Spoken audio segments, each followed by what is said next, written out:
So I got these Raptor lights from AutoZone. Comes with 3 of these. I only got 2 inside, but it comes with all the things you need. Basically that's what it looks like, and then I'll turn them on so you can kind of see too.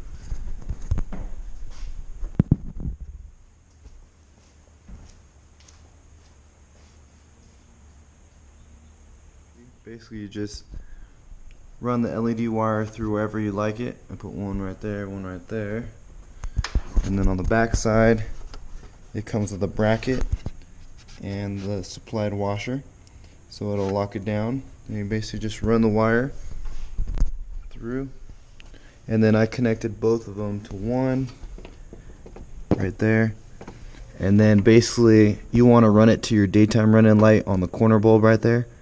The purple will be the hot wire, so run that to the positive red, and then the black will go connect to the white wire right there. So basically when you turn on your daytime running lights, then they turn on.